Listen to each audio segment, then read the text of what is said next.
for those of you that may or may not be confused about what we're really talking about, I think today will then bring you a lot more clarity. It will bring you a lot more clarity into, the nothingness of God. McCarthy actually gave me a call in the week and he said to me, I'm trying to wrap my head around it, and I understand it. But it's a deep message. It's a very incredibly deep message. And if you really begin to embrace this and you really begin to understand this, it will help you tremendously in your life. So, we're going to start there. So today we're doing part two of the nothingness of God. And we're going to be talking about I don't know where you guys lost me, but now I'm not sure where to start, but it's fine. Let's proceed. I have a couple of questions for you before we begin. And this is core to the rest of the conversation we're going to have today. Question number 1, and I want you to write this question down. If you can, write this question down, ponder on it, and then we come back and we have a discussion on it when later in the day. Can God exist? Question number 1. Can God exist? It's fine. Can God exist? Can God exist? We've always argued about the existence of God. And some people don't have answers to that, but that's fine. The question is, can God exist? Number 1.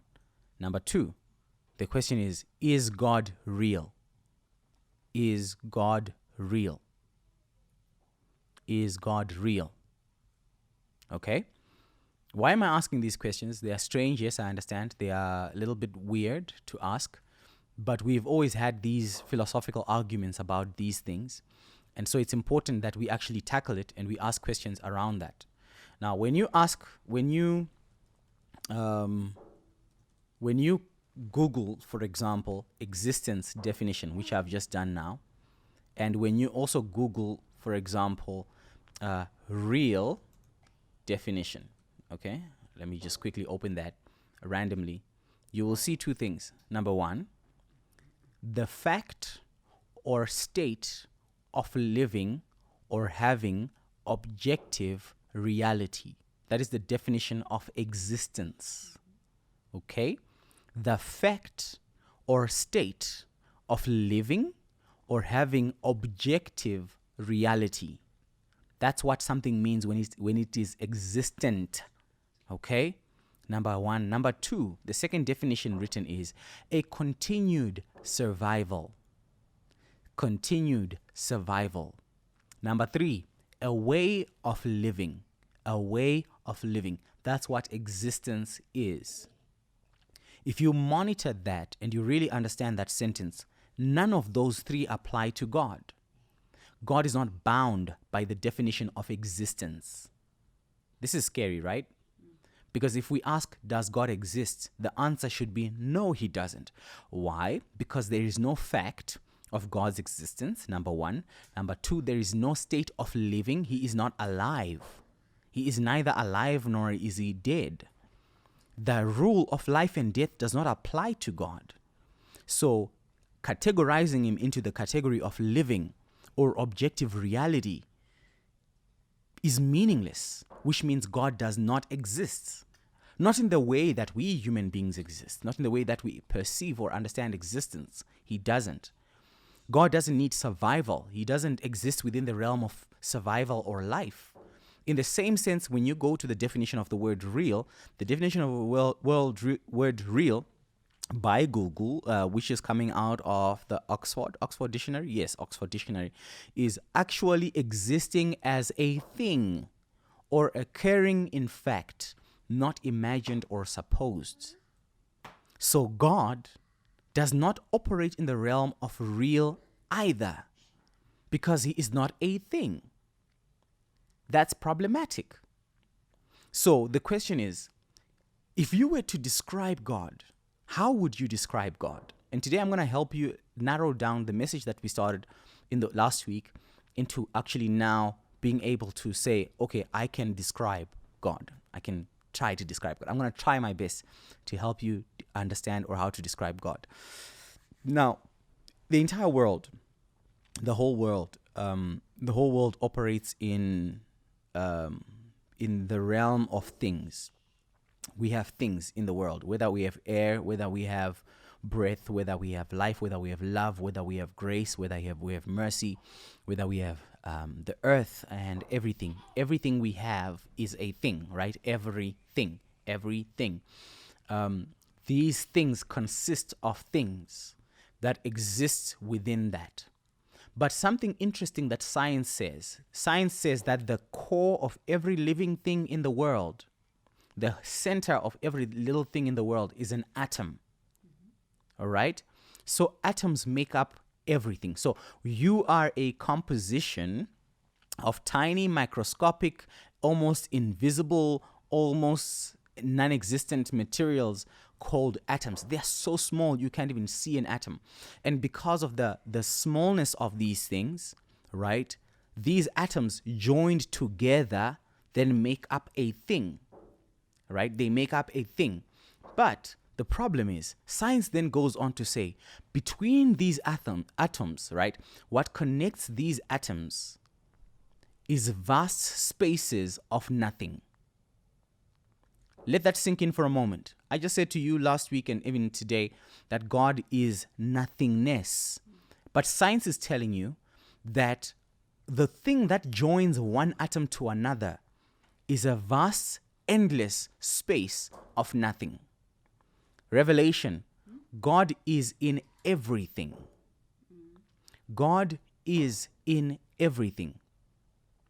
But here's the reality, right?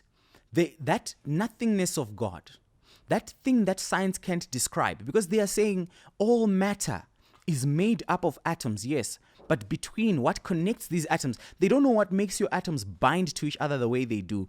There's a nothingness, there's a stillness, there's a space between that, an invisible stillness that connects one atom to another. Because God is in all. He is in everything. I'll talk about this a little bit more later. I think I did explain this to some of you last time. That invisible stillness that science doesn't know how to describe, that people don't know how to describe, is God. He is present in all matter, in all things, the sun, the sky, the stars, the air, the space, the vacuums, everything that exists that we have a name for, that we can describe, that we can try to name or label. God is in all of that. That's what we are learning from our Bible, which teaches us that He is the master of the universe. He is the all in all. He is encompassing, all encompassing, within and without. That is who God is. The invisible thing, the invisible stillness that we can't quite describe. We don't quite know.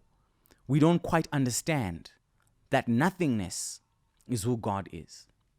But the problem is, over the past couple of years and decades and whatnot of our life, we have been trapping God in our mind. Our mind is conceptual. Our mind understands things from a certain dimension. And our mind has limitations. So we are trying to manage the limited, the unlimited in a limited mind. We're trying to understand an immense God, a vast God, in a mind that has no capability of doing that. That's why the reality is, if we were to try to know much more about God than we do, our minds will explode. If God was to give us all the revelation that He possesses, our mind would explode. Which is why the scriptures tell us that where our wisdom ends is where His foolishness begins. So it's literally when He is dumb, downright dumb, stupid. Because again, the writer is trying to help you understand God. And we can only understand God in quantities because our mind is designed to understand quantities. So he's saying where your mind fails and your wisdom fails, that's when God begins. Trying to understand an unlimited God with a limited mind is scary. But then this is the beauty of what Yeshua did, what Jesus did, right? Jesus then models something that helps us to understand God. Jesus uses the language that helps us to really try to comprehend who God is. So when He refers to Him as His Father, He's trying to help us develop a model in our ear that helps us perceive or understand God. There's a story that my parents used to share when we were kids. I remember I heard one of them preaching this on a pulpit years ago when we were young, and they shared this story, which is the story of salvation. And I believe that this story is probably the best story to help you understand the mission that Yeshua had, that Christ had when he came to the earth. The story is this: there's an anthill. And on the anthill, on that, or is it, do you call it anthill or molehill? Anthill, right? Oh, it's an anthill. And so there's I recall mom is the one who was sharing the story. She says there was now imagine a bull, what do you call that thing? What do you call that thing? These big trucks that want to run over and mow over the anthill. What do you call that thing? TLB. Let's call it sorry, who's that? All right, I don't know what it is. It's a TLB. We'll call it a TLB or bulldozer. Thank you, bulldozer. So the bulldozer has these things in the front that basically rake up and flatten the earth, and they destroy whatever they run into. And so the story was that when this bulldozer is coming, so God comes to man and he wants to warn man of impending judgment. And as God is warning man of impending judgment, the problem is man doesn't understand God. Man can't comprehend what God is saying. Because you are trying to talk to ants, and ants don't understand English. They don't understand Afrikaans. They don't understand Zulu. They don't understand any other language. Whatever you are speaking, they don't comprehend it. And so you are speaking two different languages: an eternal language, a language that is eternal, that is vast, that has incredible meaning. And they are trying to interpret this to a human being or to an ant that has no capability of comprehending what it's saying. Can you imagine you trying to talk to an ant and trying to warn this ant of judgment? And it doesn't get it. It doesn't understand it. They will keep going about their day, busy doing whatever they are meant to do, because the ant does not understand what you are saying. And so the revelation was, let us then become like them, so we can talk to them in the language they understand. So when Christ then comes to the earth, it is God himself showing up, and God is revealing himself to man. God is coming to man to try to explain to man, to try to reveal himself to a man in a language that a man understands. But this analogy, though accurate and as perfect as that analogy is, it then gives us a problem, because as much as we could change Trevor into an ant to go and talk to the ants, there are still so much things that Trevor understands that the ant will never comprehend. His brain, his makeup, his mind can never comprehend the knowledge of what Trevor is, the reality of what Trevor is in the first place. He can comprehend, yes, the language, whatever language ants speak, whatever communication they have, but the understanding of the ant is bound or limited to ant knowledge. You can't teach an ant physics. You can't teach an ant science. You can't teach it all these things. It only understands there are rules that govern the ant world. This analogy is the same when you invert it and you bring it now to what I'm talking about now. And this is where it matters, because God, as much as he would like to talk to you, your mind can't comprehend at all. Your mind can never grasp, even in the smallest bit, the complexity of who God is, the things that he thinks about and the things that he ponders on. You can't comprehend that. There is no understanding. You can't wrap your head around that, because you are simply an ant. You see, the Bible goes as far as calling you a worm. A worm. When we are to compare your mind and the worm's mind, that's basically maybe the closest we could come to comprehending God's mind versus yours. This is why he says, my thoughts are not your thoughts. My ways are not your ways. Listen to me. The East and the West are so far from each other, they never touch. Do you know what I'm talking about? We say East and the West, but if the world is round, all right? Now, I'm not saying I think it's square. I don't believe that. I don't know I have no opinion about that. I really don't care. But if the world is round and the world and the east and the west are different, and God is saying as vast as they are and they never connect, what it brings us to is the reality that God is saying your mind and mine will never really connect at any level because I am too vast for you to comprehend. Okay? So we have then this Christ that comes to the earth to try to talk God's language to man, trying to talk in an incredibly large conversation to a man who has no ability to comprehend it. All right? But now here's the beauty now. There is the presence of God at work in our lives. We see attributes of him functioning. We see him manifest and we see him working. We see him pieces, traces of him.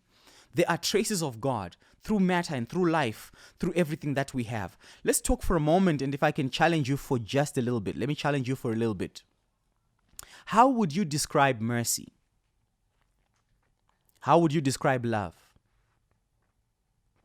How would you describe power? Let's not go very far. Love. Let's talk about love. How do you describe love? How do you explain love to someone? Is it just a feeling? Is love a feeling? Isn't it? Sometimes. To an extent. But it's one of a vast amount of possibilities of what love could be.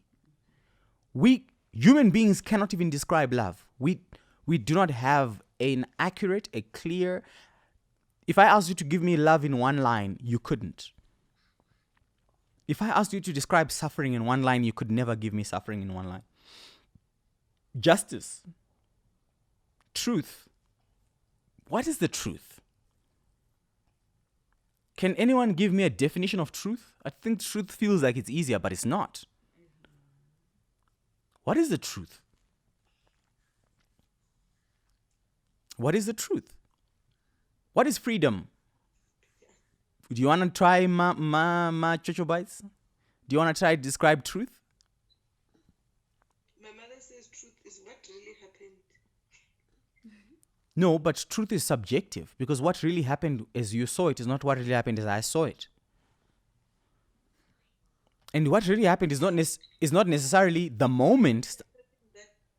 Huh? Now you're going to start that my truth, your truth argument. Not only that. Not only that. It's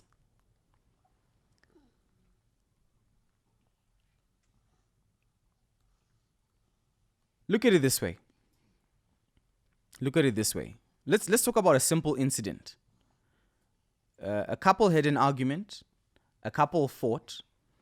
And someone hit someone, right? That's a simple story. That is a simple story. But truth is not always black and white. We don't always perceive truth in a clear linear perspective. We don't always see truth as what it looks like. Truth has always been gray. And truth has always been subjective. It's not about saying my perspective, your perspective, because I've learned something. When you speak to someone, you get a whole different picture. When you speak to another person, you get a whole different picture. When you speak to a third person, it's a whole different picture. In fact, even if 50 people were present watching the same incident, they don't always see the same thing. Can I tell you how we can prove that? Social media. Have you read the comments when there's a video? Everybody saw the video. Everybody saw the video. Like it's clear, my brother, it's clear. There's no misconception about that. Grace was holding a TV running out of the shop after people were looting. But the interpretation of that is so different. Everybody perceives it so differently and everybody understands it so differently. To us, truth is so relative. And I'm not talking about facts. Facts are clear. We saw you running, we were holding the TV, 50-inch flat screen. Becky Kele wants to know where is the invoice. He wants to know the invoice. But by just analyzing and understanding it, the truth is different from facts. It's not the same. What people see, what people conceive, And remember, truth is the deduction of after observation of facts. All right? Can I say that again? Truth is my deduction after conclusion of facts. So I collect information, and when I've collected information, I make a decision that then says, this is the truth. It's not facts. So, for example, if a doctor sees your results and they conclude based on facts that we think you have cancer, right? That's the truth they have come to after the conclusion of the facts they have received. All right? That's how I would easily try to define truth. But it's not always like that. And truth is subjective because, again, Christ comes in and then he says you are healed. So the doctor's report turned out to be false. Even though they had collected what they had collected, the truth has changed. Truth is a problem. Nobody can define it. Nobody can define freedom. We were told when we were in school, this is part of my five big laws, the 5 laws of the one of the books I'm writing, which is teaching us one thing we learned in school. We were told that freedom is an illusion, and I've shared this with you, that freedom doesn't exist. People think they are free, but they are not. You can believe that you are free, but nobody's ever really free. But the question is, what is freedom? If your body itself is limited, has limitations and has restrictions, are you really free? Are you really ever free? Who is Trevor? Is Trevor his body or his mind or his spirit? Who exactly is Trevor? Who are you? Let me ask you that question maybe as we start. I'm sorry, I'm jumping up and down. I wanna stir something in your mind. I wanna cause a little, riot in your mind, a little fight. If I can cause certain questions to come up in your mind, then that's amazing. So if you are truly free, what part of you is free? Is it your body? Because your body is bound by rules, by limitations. Is it your mind? Because your mind is also bound by limitations. Is it your spirit? But your spirit is bound by limitations. There are certain things you cannot do with your spirit. In any case, if we use the traditional three-part model to make it simpler, we teach the nefesh, the neshama, and the ruach. That's how we teach the body, soul, spirit, the soul of a man, and then the body consequentially. But if I'm teaching you this, then I'm trying to help you understand that even the simple concepts of what life is, we have no answers for. But then we understand that God, the invisible hand of God, is in all that. And we can never really describe it because we can't understand it. This is why we can't understand God. Because how do we understand, how do we describe him if we've never really understood even simpler concepts such as love? People love saying, no, God is love. We must be loving. Do we get love? How do we define love? Is love the flowery parts of life, or is love all of it? How do we get it? Now, here's my message. Here's how we get to a conclusion of this. I don't want to take very long today. God then is revealed by his creation. God is revealed by his creation. We get traces and parts and pieces of God through what creation shows us. And creation shows us a line, a pattern. It shows us a recognizable trajectory into the mind of who God is. And we get from there, we get a little glimpse, little signs, a little tinker, a drop in the ocean, a breath in the wind, that gives us a little understanding, a small glimpse into who God is. We get that a little bit in that. That's why I taught you that when we say Ribono Shel Olam, right? Ribono Shel Olam, which is master of the universe. Okay, this is my main meditation point, Ribono Shel Olam. When we understand the master of the universe, we understand that he is the who in the what. He is the who in the what. We get a revelation, a glimpse of God through what creation tells us. We get a picture of who God is through what creation shows us. So creation gives us a little glimpse, it gives us a little glimmer, it gives us a little a piece for us to try to quite comprehend who God is. Because then, even though the Western society taught us that It taught us that he is the master of the universe. It means this whole thing there's a universe, there's a unity in the different verses of the world. We understand then that rather that God is revealed through the stars. God is revealed through the trees and the air and everything. We get glimpses of who God is. But God himself is none of those things. Because the problem with these New World teachings is that the New World teaching teaches you that you are God because there's a glimpse of God in you. That makes no sense. That makes no sense. You are not God. There's a glimpse. The fact that your body works the way it does reveals that there's a God. It tells us that behind all of that complication, guys, have you ever really just understood how your respiratory system works? Let's talk about your respiratory system for a minute. How air comes into your lungs. And how in your lungs there's these little pockets, these sacs that absorb air that take oxygen out of the air and immediately then convert this, and this oxygen goes into your blood. The way it circulates right through to keep you in that space. Have you ever thought about your body, how your body is made up of incredible amounts of water? I spoke to you last week about that. The world responds to two things really, blood and water, right? And how blood and water are essential for the survival of all mankind. So in your body, water is the principal agent. This is why water is so powerful. This is why the moon has an effect on the body of a person. This is why if the devil really wants to touch your life, this is why people talk about water spirits. People don't even really understand the science behind it. It's pure science. It's just science. When people talk about deliverance and all that stuff and how water and stuff helps deal with certain things, if you want to know why drinking water will make you healthy, just drinking water will make you healthy. It's because your entire body is comprised and built in water. Most of your body is water. Right? Most of your body is water. All of this that we see, say, "Ish, you look nice today." It's water. It's water.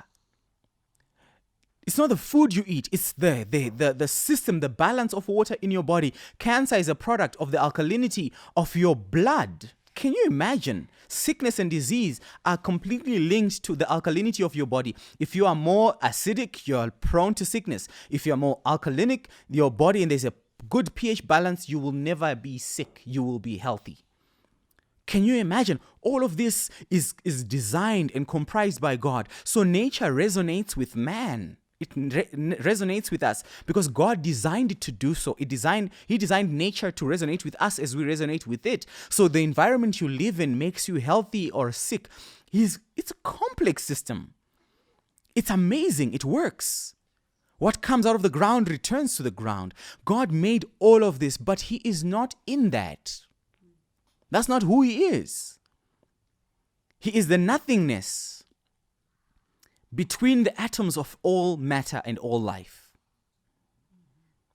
He is the infinite stillness, the silence, the vast silence, or the vast stillness. He is the absolute and complete rest in all life. God is not in the power and the glory and the love and the might and the strength and the wind and the blowing and the strength. God is not in all that. God is in the stillness.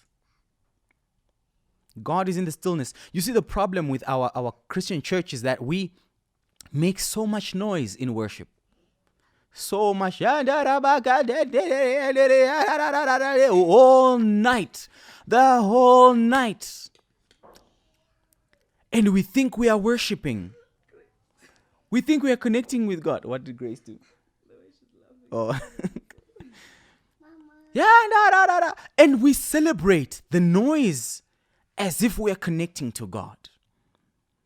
This is why we started on meditation. We started on meditation because I wanted to teach you to be still. I hope you're meditating still.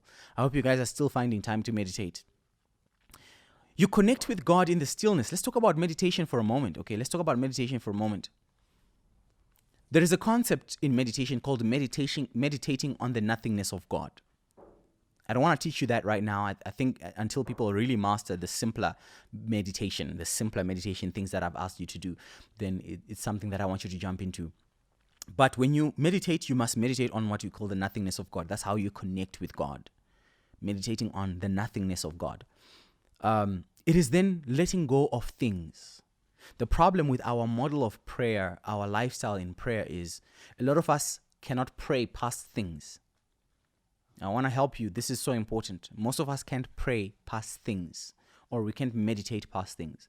When you say you want to pray, you start thinking about or praying for your money, praying for your wife, praying for your future, praying for tomorrow, praying about your past, praying about your struggles, praying about this. So most of us are always praying in the realm of things. But some of you, and I pray this is something that you're going to walk into in the future, because I'm starting to really get into this place, and it's so phenomenal. I'm learning to meditate on the nothingness of God. What does that mean? That means past the things into the nothingness, into God. And until you get to a place where you get to that place, it's dangerous. Let me tell you another thing, and maybe this will help you. You cannot connect to God if you're still focusing on things. You cannot focus on God. You can never connect with God if you are still focusing on the things. Most of you who are praying, who are seeking God, have never really spoken to God in your life, because all your entire relationship with God is about things. And that's why predominantly 90% of Christians that pray, 90% of Christian prayers are about things. Until the things fade away and until just God is left, you have never prayed in your life. With the ladies, I gave the example of Ahilia, and I said Ahilia is by all definition, by every definition of the word, a parasite. Okay? That's why their kids were designed. God designed children. He put these little features on them to make them attractive. So instead, they cause within a mother and within everybody a desire to protect and to cover kids. God designed that. He designed it because if you really see them for what they are, you wouldn't leave them alone. Kids, babies are parasites. God built it in us. He built it in us so that we can have the consciousness to protect them rather than to kill them. Right? What else in the world other than ticks and what else? Ticks, worms, and all that stuff that do exactly the same thing. They feed on the hosts for survival. Without your milk, without your care, without your consideration, they would die. And so God designed kids in such a way, they even emit, do you know that kids even emit a smell? The scent. That just makes you want to, I don't know, man, it's oxytocin. It's, it just makes you wanna, the baby smell, guys. If someone could make the baby smell and put it in a perfume, I would buy that. That's all I would wear. I remember years ago reading the story that some doctors over the years tried to capture the hormone oxytocin. If you were to spray on oxytocin, the hormone that mothers emit, that children release and mothers when they are born, people would like you for no reason. You walk in a room and it's literally biological manipulation of people. You would cause people to love you and to be drawn to you. It's amazing. It's amazing. All right? That's what they emit. God designed it in such a way that when you just smell the baby, you just want to touch them and hold them and protect them and feed them. You want to do all these amazing things for them. People will do anything for babies because God designed it that way, because He's diverting you from the reality that ultimately that child is a parasite. Most of us are still stuck in the parasitic relationship with God, where between you and God is only about you sucking out of Him. And it takes growth, maturity from being a parasite to being interdependent with God, where I will always rely on God. But now, God, I'm growing to the place where you can rely on me too. Right? Not that He needs your help, but I want to do what you want me to do. I want to pursue your heart and your mind, and I want to connect with that. But we can't do that when there's a focus on things. When God is still an ATM and the only time you ever pray is when you want something. You desperately want something. You want to connect to stuff, and then you miss the mark that is the nothingness of God. Until you are in the nothingness, you have never connected with God. Isn't it phenomenal? He who abides under the shadow of the Almighty. Out of all references in the world, shadow. Shadow is different from dark. Shadow is vast. Shadow is absence of light in a certain space. That's what the shadow is. Absence of certain elements that are predominantly part of what we perceive or understand.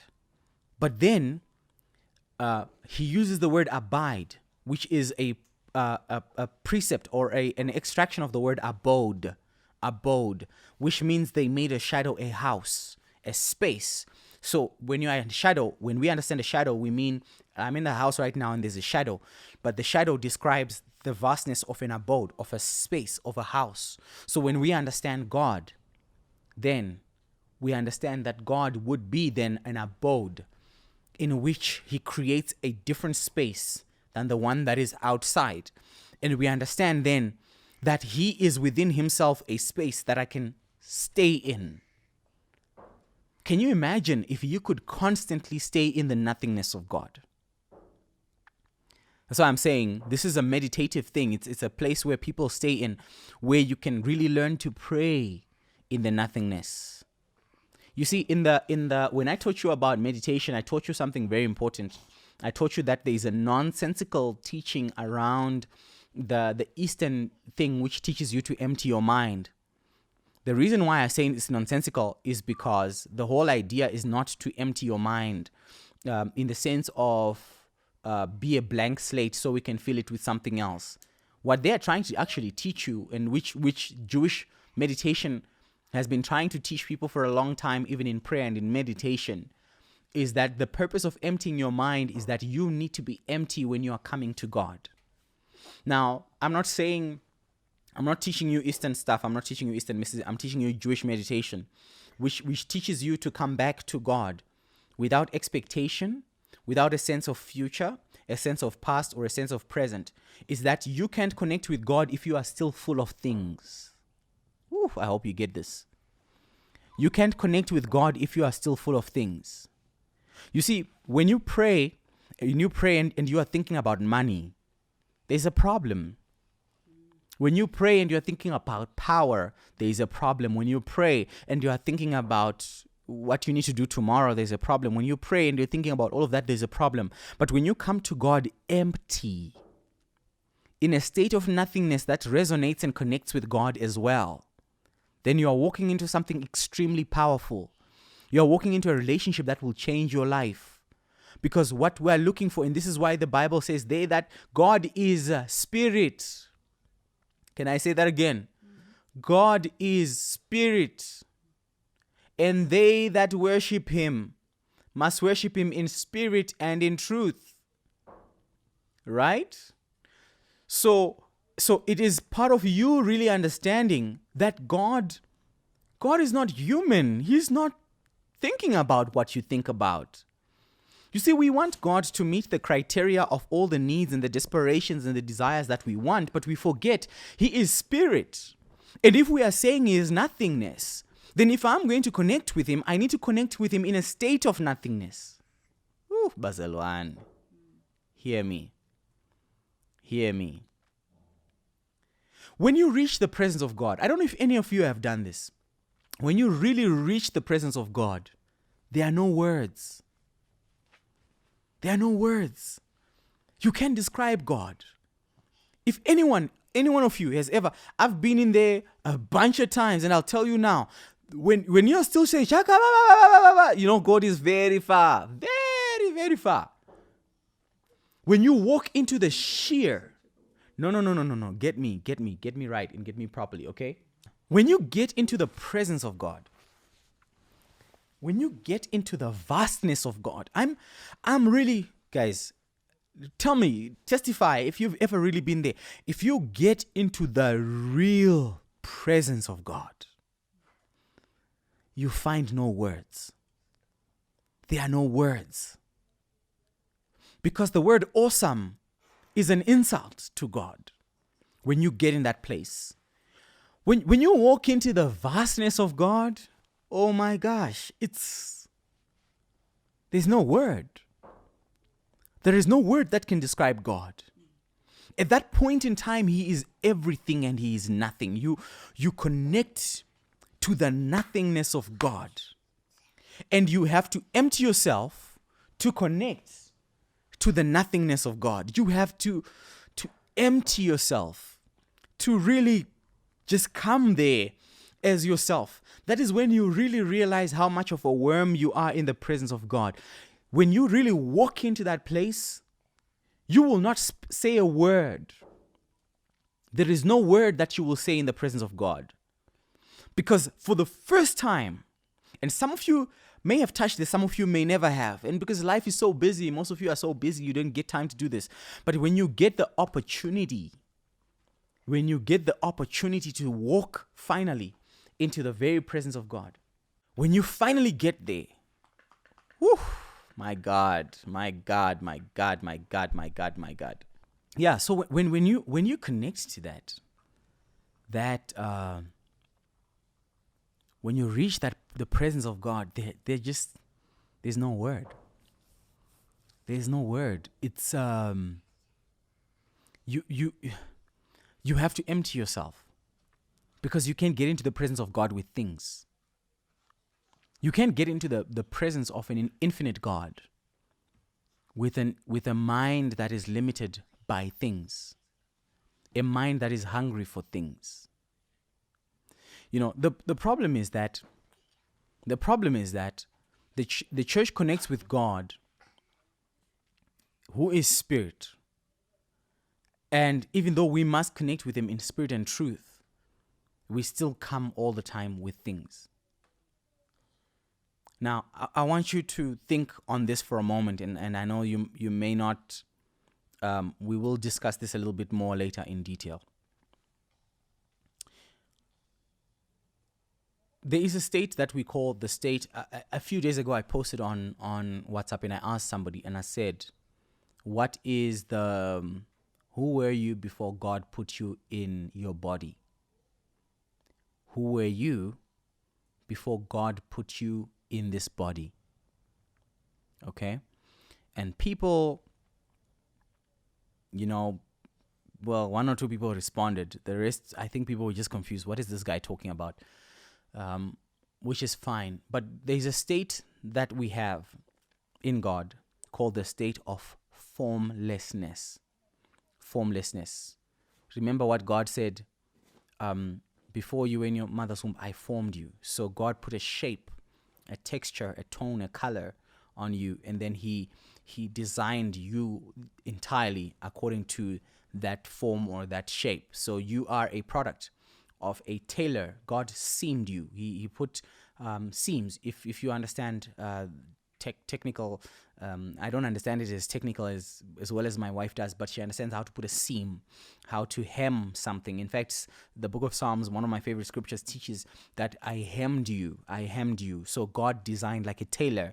He did that, and he put us together into this form and this shape. So it teaches you to appreciate your body, and it teaches you to appreciate your mind. You are a product of God's stitching. He designed you. He came up with I know my wife, when my wife is doing, when my wife is working, she puts these things together. She does the pattern, and she cuts the pattern, and then she puts it on a mannequin. There's a dress I'm looking at now that she's working on, and then she puts these pieces together, and then she hems them, and then she sews it into a piece, and then someone puts it on. So there's intention behind that. Nothing ever that God made was made without intention. So you were made with intention.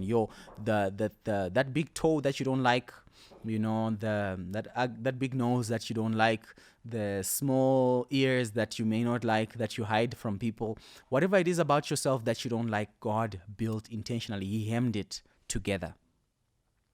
But before that was done, one of the things you must understand about the word formed is different from created. Can I help you understand those two things? you form something using existing material, right? And then you put a shape to it. That's already there. So my wife does not create clothes. My wife makes clothes. She forms clothes. So God is saying, I formed you. I formed you out of you in your before you were in your mother's womb. I formed you. So He's saying, I took the formlessness of you, and I put a form in there. So there is a you that exists outside of form. Get this. For this life, you need a form.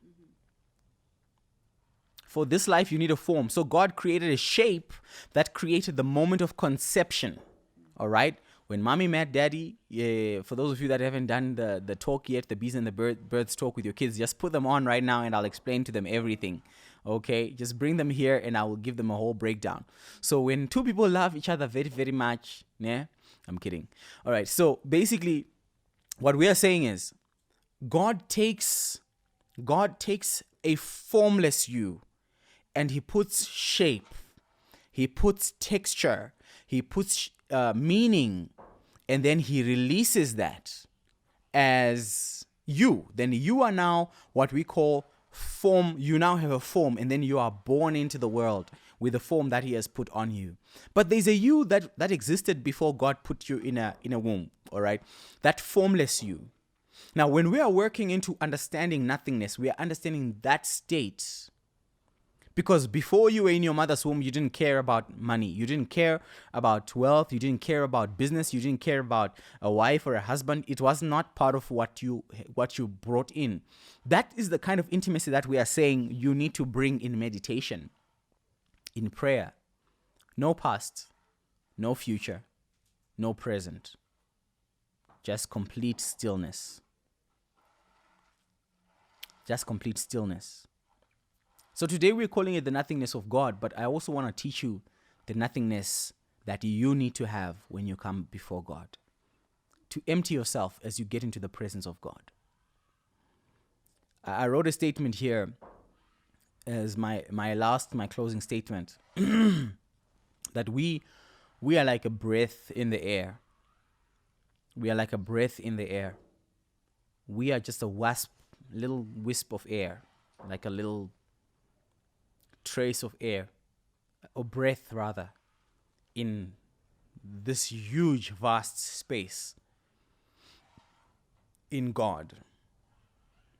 We are within, surrounded, encompassed by God, like a huge gust of wind that is just blowing, but a little breath present in there. So we see God infinitely present. But if we really want to connect to God, we have to tap and walk into the stillness of God, into the nothingness of God. I want to challenge you, and this is my last challenge on this. Look, I can preach on this all year, and please tell me if you guys don't understand this. Please tell me if you don't get this. Please tell me how I can help you understand better. But when all of this has been said and done,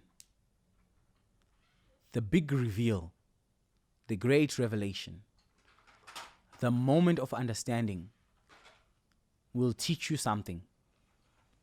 That God is. God is. He simply is. That's what we call the nothingness, this stillness, this moment, this silence, this... I couldn't even describe it, I suppose. I suppose nobody could. Nobody really could describe God. And even in all this, I'm trying so deeply, so desperately. But we have to break away from what we were taught about God. Because sadly, most of us have never known God at all. We think we do. We thought we did. We thought we knew Him. We thought we comprehended Him. But without actually connecting to the nothingness, then we didn't. Without connecting to the nothingness, we never connected to God. God is. I want you to keep this in your mind. God is. God is. God is. God is not love. God is not justice. God is not truth. God is not mercy. God is not all those things. Those are attributes of him. But God is. In the theology and in the confusion and in the mess and in the conversations and everything else, if you can find that place of vast stillness, that complete silence, that's where God is. That's where he is. So, my challenge for you today is very simple. For those of you that are in meditation, those of you that are praying, those of you that are, as you begin to pray, let this shape how you pray, how you spend your life, how you deal with your life, how you deal with everything. As you begin to go through your Christian journey, I want you to tie back to this point and to this revelation, to this understanding. God is. God is. That's what he said. He said, "This is my name, the name that I shall be known for all generations." What is the name? I am. Present continuous. Tomorrow I am. Today I am. Yesterday I am. Not I was, I am. He exists outside of the definitions of time. He exists outside of the definition of all that stuff. He doesn't exist only in power or in might or in truth or in love. It is such a terrible thing to box God with our human mind. It is a travesty how much we have lost of God because of our human mind. My day for you would be then, this week when you pray, don't pray. Don't say anything. Don't say anything. Talk to God in the infinite stillness. You are listening to me. Listen to me. Don't pray. Communicate with God in infinite stillness. Don't pray. Does anybody know what I'm saying?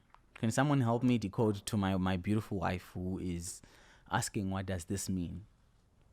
When I say, when you pray this week, don't talk. Connect with God. Talk to God in infinite stillness. Does anybody understand what I'm saying? Can anybody try help my beautiful wife to understand this idea?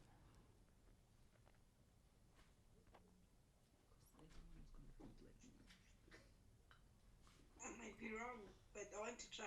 Please.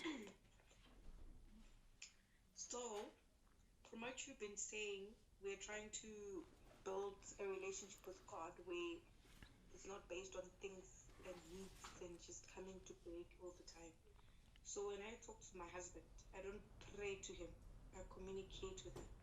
And I'm sorry to use that example, but I think it, for me, draws the line between going there to just shoot and walk away, and rather going there to have a conversation where the other person also gets to respond.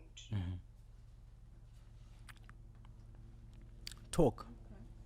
Let him talk.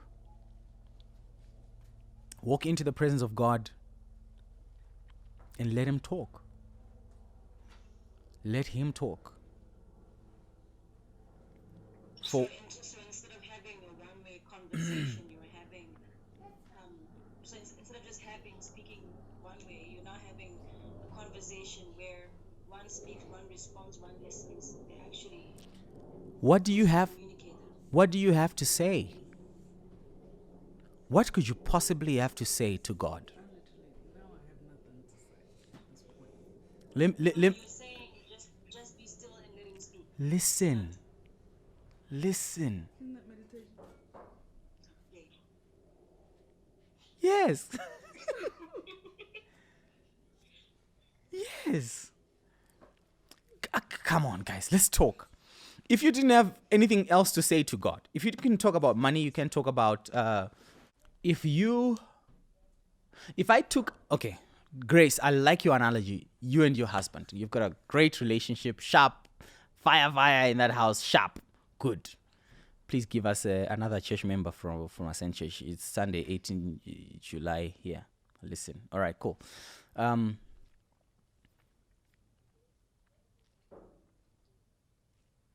If we took away from your marriage, Grace, we took away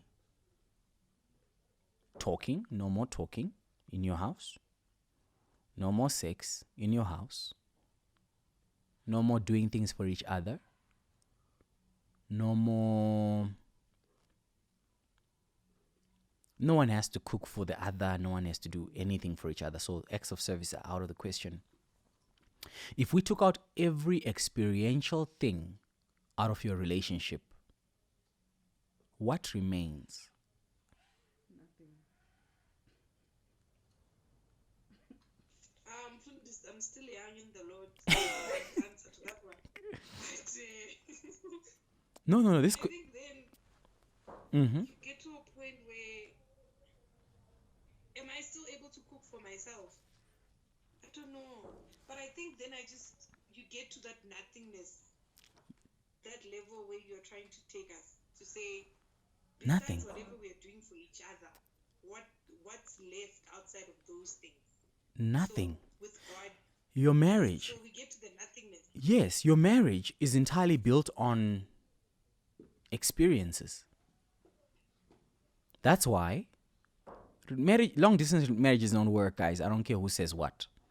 If you are not here, you're not here. We're not married technically. If you're not there, that's just the truth. That's my truth. Okay, some people may say whatever they want to say, but whatever.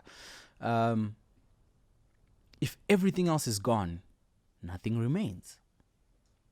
So my question then is, if you were to walk in the presence of God, and I took away your right to ask for things, I took away your right to experience feelings and whatnot, because, for a lot of us, we experience God through our soul only now, which is our feelings, our wada. We take that away. And after stripping everything away, focusing on the nothingness of God. Remember I said, not the attributes, not the power, not the health, not the healing, not the signs, not the wonders, not the word, not the whatever. I'm not even going there looking for a word, because some people are now fantasizing about the word. If we strip away everything and you get to really connect with God, what remains? Nothing. So the question then becomes, if you walk into that place where I said to you that you walk into the very vastness of God, the very full presence of God, there are no words. If you walk into that place under the shadow of the Almighty, in the abode of the Almighty, and you get in there and you sit in there, what could you possibly say to God in that place? What could you possibly say to God in that place? I mean, let's be honest, guys. If God in his vastness was sitting right there, and I'm using a terrible word, which is the word sit. The implications of the word sit are just terrible. But if God was present, again, terrible word. If God was, or God is, what could you possibly say to him? Tell me, which word in your English vocabulary would you use your mouth to speak with? That's why I'm saying, if you then come to such a place, you are finally worshiping God in His spirit and in truth. You see, the in-between is not a problem. The in-between is not a problem when we say, God, I need money. And yes, we are allowed to do that. The Bible teaches us that it's okay for us to do that. The Bible teaches us that we should petition. The Bible teaches us that the life of worship. The Bible teaches us to pray, talking to God. We can, we should. It's part of the deal. I'm not saying it doesn't matter. It does matter. It has its own place. But how frequently do we connect to God? Not to His provision, not just to His able hand, not just to His need meeting ability, but rather to Him. That's what I'm talking about today. So I want to challenge you today. Find that place of infinite stillness. I know someone is sick in their body and they need healing. I know someone is broke in their account and they need money. I know someone is going through something emotionally and they need help. They need stability. I know someone is battling to keep a relationship and to protect something, and there are things that are working with or against you. I know some of you are facing persecution. I know some of you are dealing with a lot of things in your life. All of that is fine. All of that is okay. All of that is part of this thing called life. But ultimately, I want you to get to a place where you connect to God, the infinite, the vast, the complete rest of God, the vast stillness. We are, like I said, but a breath in the wind. That the rest of that is just God. And we can barely find you. You are a drop in the ocean. We are nothing in a pool, in a big, vast ocean of nothingness. That's what we are. And what I want to teach you now is to really begin to understand God. Past the consumerism, past the other stuff that we have, past the desires that we have, past the ATM, past you being a child and you being a parasite. Some of us are Christian parasites. We're just sucking God out of everything we can get from him. And past the unhappiness we have in our own lives and the issues that we deal with in our own mortality, can you connect to the vastness of God? That's what this is about. All right, this is part 2 of this. I don't know if I want to do a part 3 on this. I can do a part 3 on this. There are so many things that we can teach out of the vastness of God. But I think that I hope this is blessing you. I hope you understand what we are talking about. I really hope this is ministering to someone and making a difference to you. This matters. I have to spend most of my early mornings really connecting with God for this kind of information. And, I have to dive into this place where I'm not trying to teach things that I'm not experiencing when I am walking with God. So I want you to do this. I want you to set a time in your life and away from your husband, wife, away from your kids, away from your job, away from everything that you use to connect with him and to make this work. All right. That's me. Are there any questions? Questions are a sign of knowledge for me. I know you are learning when you ask questions. Are there any questions, queries, comments, observations? What have you observed? And nobody can listen to a message like this and tell me, yeah, sharp, I'm good. It's not possible. It means you're not listening. Oh yes, and I put up today, I just posted all the past couple of weeks' messages this morning. Please forgive me. I'm trying not to hoard messages on my laptop anymore. So this, I will make sure it is up by tomorrow, just after I edit and everything. I'll make sure that it's up on YouTube, and then we get going. Are there any questions? That are there?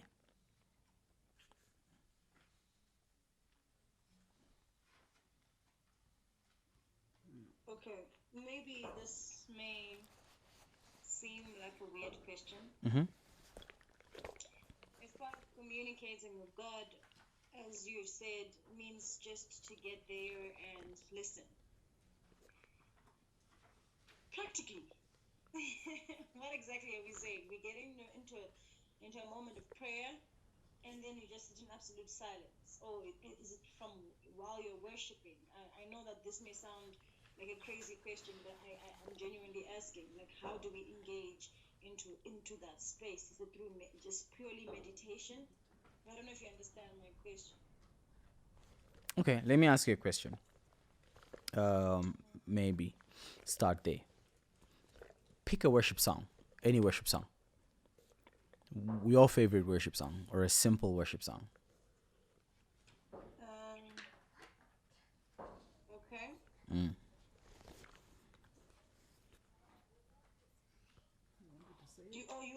know the song? Yeah, tell me the song. Okay. One that came to mind right Yeah. now. I love you forever. That just came to mind right now. Okay. I suppose I'll take it. Okay. I don't. It's your song, so it's fine. It's your song. So one line. I love you forever. Can you describe that for me? Can I describe? That song. What does that song show you? What do you feel? What do you see? What do you envision when you are singing that song? Basically, all the glory reference belongs to you. I live for you, and No, you're the first in everything. no. Okay. Complete surrender. Whom are you seeing this when you're singing? For example, any romantic inference that I'm making towards my wife, right? And I'm talking to my wife. So if I'm saying to her, I love you, apart from the complexity of the word I love you, anyway, love, the complexity of love, like I said, love is hard to describe, love is hard to express.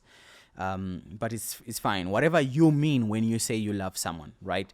When you are envisioning that, who is that directed to? To God, right? But what part of God is that directed to? What part of God is that directed to?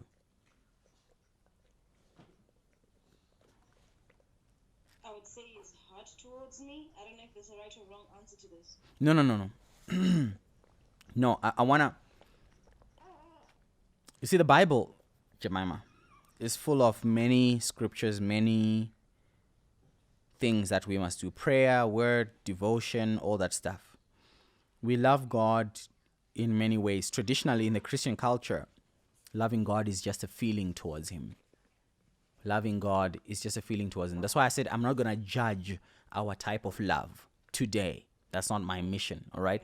So if your definition of love is I will serve you, I will do acts of service, or I will spend time with you on all that stuff, that's entirely your definition of love. I will not question that. However, I'm saying our conversation was about God, about Him being the center of my focus. So I'm saying, if then we are saying I love you to God, what part of God are we referring to? Are we referring to the part of God that we know and understand and love and like, which is necessarily the white guy sitting on a throne in heaven with a white beard, or the black guy these days with white hair who speaks in a dark, boomy voice, in a tone or whatever? What exactly, whom am I speaking to? Which part of God am I referring to? Because for most of us, it is the attributes that we are talking to. We are talking to this Almighty. We are talking to this all-powerful. We are talking to this being. And we have personified God because we've genderized Him. That's what we were saying on Sunday. We have genderized Him, right? So when we are saying, I love you forever, I'm imagining a male figure that I'm talking to. I'm imagining an all-powerful judge type, authoritative type figure that I am speaking to and saying, I love you. That's fine. But that changes. That changes when the person I'm talking to is no longer a person. When he's not even a he. When he doesn't even have feelings that I have. When he's so much bigger than a feeling or feelings. It is a completely different statement. When I say deduct the glory, deduct the power, deduct the might, deduct the light, deduct the awesomeness of a being and a person and a thing, and focus that love on nothingness. I hope, sorry. Focus that love on God, who is nothingness, not the attributes. So even if I'm praying, and there's nothing wrong, like I said, there's nothing wrong with prayer. Even if I'm praying, do I realize that I am not talking to a person? I am not talking to a ghost or a feeling or a love thing or an ornament or a spiritual substance of sorts. I'm not talking to the universe. I am not talking to the things. I am talking to God, who is nothing. Past all of that, because we take prayer casually. Even when we do pray, we're praying because, I've heard people say stuff like, no, God is my daddy. I talk to him like that. Me, sometimes I'm abusive towards God. Sometimes when I'm mad, I'm just like, but God, why? Kind of thing. Like, some people pretend there's this woke Christianity that acts like God is just like a casual friend. He's my buddy that I connect to. I don't know. Look, but the question then becomes, how many times have you prayed in your life or sung a song in worship and you're not talking to the attributes of God, but you're talking to the nothingness of God?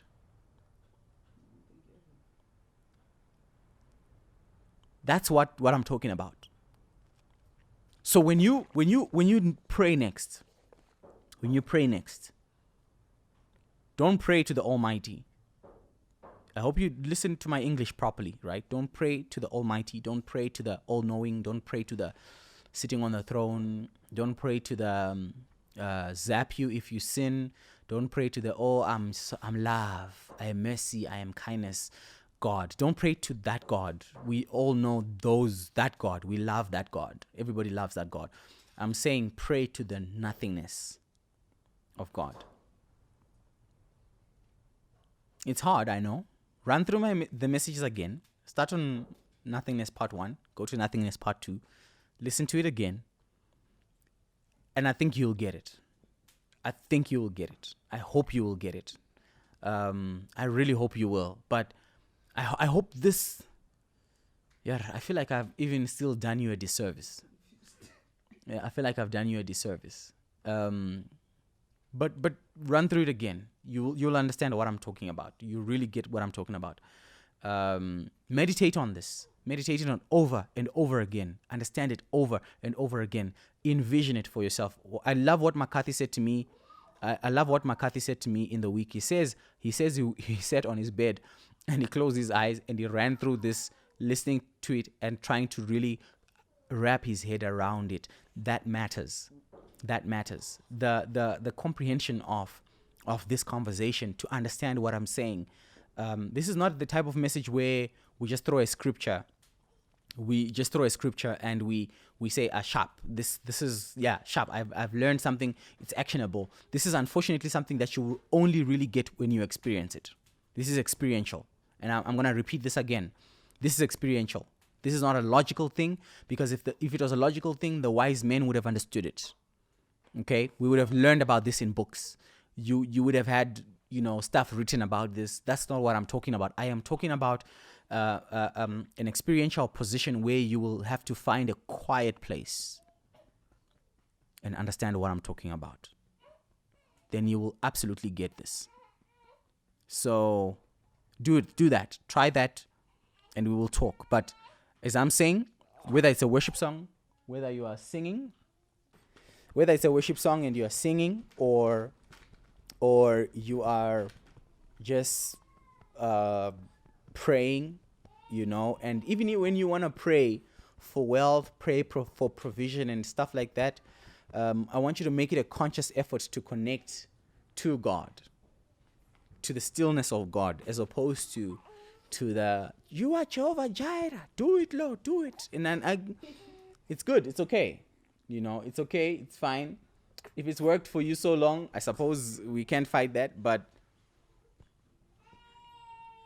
you will tell me, if one of you gets to this place in prayer, you will call me. You will call me. I promise you, I'm the first person you will call on your phone if you ever get into such a place. But anyway, this girl is upset and she's vomiting and stuff. Anyone else have anything to ask? Jemima, I hope I answered your question, but I want to dare you to try it out. Yeah, I want to dare you to try it. Thank you. Awesome. I want to dare you to experience it and then come back to me. Same song. Don't run away from the song. Pick on the song. Sit on it. Spend time on it. By the way, it is still, yes, you're right. It is still a variation of meditation, I suppose. It's still a variation of meditation. Like I said to you, meditation is actually prayer. That's what I said to you guys when I spoke to you the first time about this, that meditation is technically prayer. So do spend some time on that and think about it and mull over it. And I hope you guys are meditating. I hope you are meditating. I hope you guys are meditating still. All right, some of you did meditate for like a week or two, and then you changed your mind. Like, this thing is too hard. Let me go back to shut. All right, sharp, cool. But I'm gonna hammer this in. What I want more than anything, is for you to have a relationship with God. I want you to have a relationship with God. And when I say relationship, that's what I mean. That's what I mean. All right. Would you like to pray for us? Would you like to pray for us? Okay. All right. Thank you. Before we close, Yes, sir. right? There's a scripture that says, according as his divine nature, right? Mm-hmm. He has given us all things that pertain unto righteousness and godliness. Mm-hmm. Yeah. Okay, I'm misquoting scripture, right? Mm-hmm. So that means he has given us all things, right? Mm-hmm. Now, when I am praying, in most cases, since we are normally praying for things or about things, right? In most cases, it means I already have a situation, which is already a question or a problem, right? Mm-hmm. So now, if I'm going to start praying and then I start talking, it means I'm just talking and I won't get the solutions I need. But instead, based on what you are saying, if I need to get the solutions and the answers, it now requires me to get in there and then stay still and then wait for him to do the talking. Because already he has given me everything that I need, but then I don't know how to execute or how to use what I already have. And I don't have the solutions, but then it's up to me to sit there and listen and connect and download the solution. And then when I leave the prayer room now, I have everything that I need. I already know how to figure out the situation. Absolutely. Guys.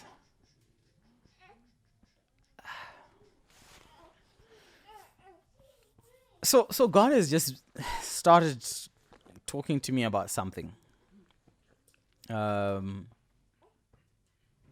This is hard for me. I'm gonna make a confession with you guys about what God has been saying to me. God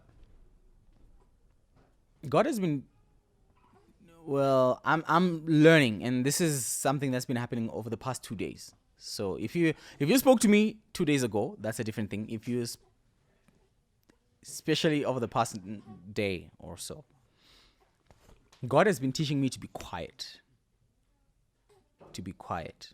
to speak less. Strange for me. Oh my God, it's so hard for me.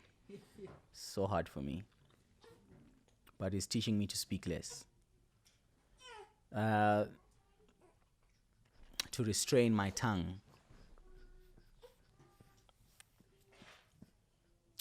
In thank you, McCarthy. In science, in IT, let's talk IT for a minute.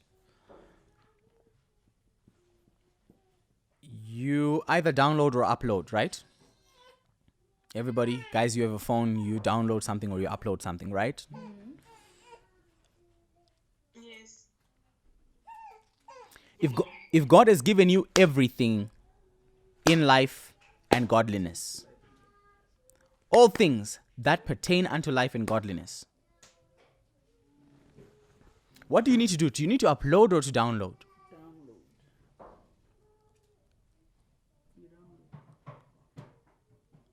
Download. So then let me ask you, concerning prayer, should you be uploading or downloading? You should be quiet and download. It's simple, isn't it? So what? McCarthy, You shouldn't really be asking for anything.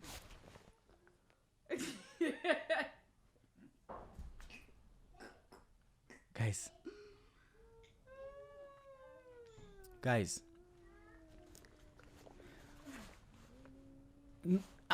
I'm not saying prayers are necessary. Guys, get me. I'll never tell you that prayers are necessary. I'll never tell you that there's no place for petition in the Bible, because the Bible actually tells us to petition. Jesus himself tells us to petition, right? So there's a place for all those things. But my point is this. When the other day McCarthy sent me a website where I can get material for education for Adara, Zera, and all these guys, right? Some stuff where I can learn stuff for the kids. When I got to that website, I found more things present there, right, that I could use. It was coloring books. There was, a beautiful website, a lot of information, really good stuff. It would really help my kids a lot. Okay? Now, question is, when I get to this website and I wanted a car, I wanted a business, I wanted a wife, I wanted some cash. That's what I wanted. When I get there and there's all the other stuff present, what do? I download, right? Correct? Everybody? I download, right? Because it's available for me. So when the Bible tells me, and Bishop has shared about this for years. People get tired of hearing him talk about these things because he keeps talking about this over and over again, because he wishes Christians would understand this. Some of your prayers are in vain. You keep praying for stuff you've already been given. It is so annoying when Zera asks for yogurt and mommy gives him a yogurt. Then he comes back, mommy, yogurt. While the yogurt is literally on the table, it's there. Half of the prayers we make in the Christian church are redundant, unnecessary, time-wasting. They are irritating. Look, if God could tell you, to be like, listen, I'm sick and tired. I am sick and tired of this issue that you keep bringing me for stuff that I've already given you. The stuff that we fast for, the stuff that we pray for, the stuff that we do all of that for. Now, here's the question. What is the most important thing when I'm trying to download something from the internet? Yes, my connection. The connection is much, much more important than everything else. If the website is present, okay? If the website is present and it's there and the downloads are available, all I really need is a connection to the internet. That's the most important thing. The connection. I'm not teaching you how to download. I'm teaching you how to connect. It's already there. In the vastness of God, everything is already there. Who and why? In the vastness of God, everything is already there. The only thing I need is the connection. The most powerful asset of your life is the connection. You connecting to God. You connecting to God. I want you to connect with God. That's why I'm saying to you, past the provision, past the this, past the that. And here's the beautiful thing. Once you make a real connection with Him, once you make a real connection with God, everything He has, everything He is available to you.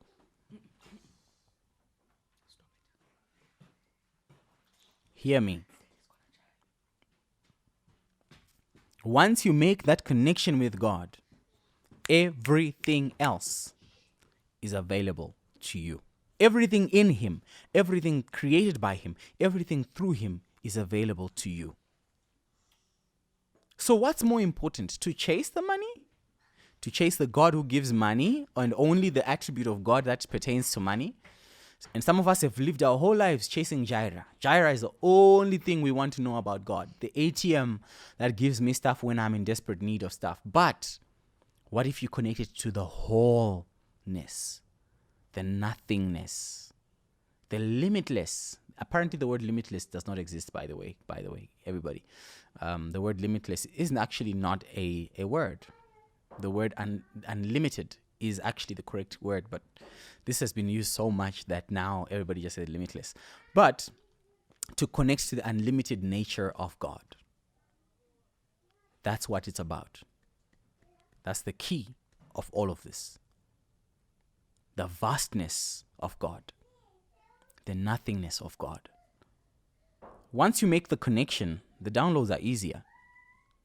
That's why I'm saying, what could you generally, honestly say to God? If given the opportunity, His whole entire presence, present, everything done, what could you genuinely say to God? What could you really, really say to God? Think about it. How would you ever describe God? Nothing. Nothing. Indescribable. He doesn't exist. No, in our definition of real and existence, He doesn't exist. I hope I ministered to someone today. If I've confused you, I still love you, so you can call me and ask me, and I'll try again to give you a one-on-one again. Anyone else? McCarthy, thank you for that point. Thank you for that point. Remember, ultimately, guys, Scripture is authority. Scripture is authority. Scripture is authority. Scripture is authority. When you've received this revelation, and you understand what I'm talking about today, your whole Christian life will change. You will never be the same. Never, ever in your life will you be the same.